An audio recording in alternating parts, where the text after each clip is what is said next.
Hello বন্ধুরা, আসসালামু আলাইকুম। মিতুস কিচেন ব্লগে সবাইকে স্বাগতম। Welcome to Mitu's kitchen blog.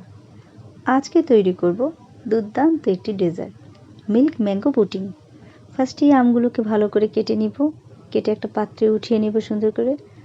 আমি ফুল একটা আম নিয়েছি, এটাকে উঠিয়ে ভালো করে ব্লেন্ড করে এটাকে ব্লেন্ডারে ব্লেন্ড করে নিব। ব্লেন্ড করা হয়ে গেছে।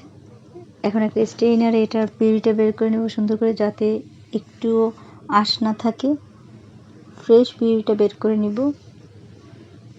আমার পিউরিটা অনেক ঘন হয়েছে, আপনি একটু পানি মিশিয়ে নেবেন। দেখেন পিউরিটা হয়ে গেছে। এখন একটু পানি মিশিয়ে নিব, দিয়ে দিব আগার আগার পাউডার 1.5 চামচ। চিনি দিয়েছি, সেটা স্কিপ হয়ে গেছে, যে যতটুকু খান। যারা ডায়াবেটিস রোগীরা আছেন তারা মধু ইউজ করতে পারেন। তো বন্ধুরা, এখনও যারা আমার চ্যানেলটি সাবস্ক্রাইব করেনি অবশ্যই সাবস্ক্রাইব করবেন। ফেসবুক পেজে গিয়ে একটু ফলো দিয়ে আসবেন প্লিজ। লাইক কমেন্ট করে পাশে থাকবেন। অনবরত লাড়তে থাকবো বলক আসা আগ পর্যন্ত। তারপরে এটা বলক আসা পরে এটা 2 মিনিট মতো রান্না করব। বলকের পরেও 2 মিনিট রান্না করতে হবে। হয়ে গেছে, এটা ঢেলে নিব একটা পাত্রে। ঢালার পরে ঠান্ডা করে আমি নর্মাল ফ্রিজে 1 ঘন্টার মতো রেখেছিলাম। আপনারা বেশি টাইম রাখবেন। আমার পাত্রটা একটু বেশি বড় হয়ে গেছে, আপনারা একটু ছোটো পাত্রে এটাকে সেট করবেন। তারপর কেটে নিব সুন্দর করে।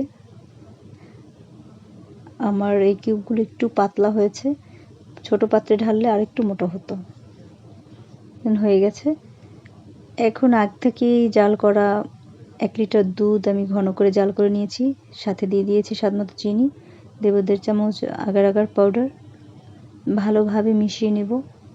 চুলায় দেওয়ার আগেই ভালো করে মিশিয়ে নিব সুন্দর করে।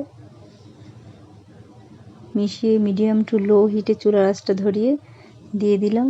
অনবরত নাড়তে থাকবো, বলক আসা আগ পর্যন্ত নাড়তে হবে। বলক এসে পড়েছে, এখন 2 মিনিটের মতো রান্না করব, দেন ঢেলে ফেলবো। যে পাত্রে আমি পুডিংটা সেট করব সেই পাত্রে ঢেলে নিয়েছি বন্ধুরা।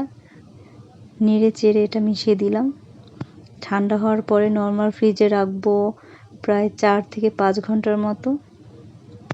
5 ঘন্টা পরে চলে আসলাম বন্ধুরা। দেখুন কত সুন্দর একটা পুডিং সেট হয়েছে, দেখতে জাস্ট লুকিং সো ডেলিশিয়াস। ছোট বড় সবাইকে তাক লাগিয়ে দিতে পারেন। ধন্যবাদ সবাইকে আমার ভিডিও দেখার জন্য।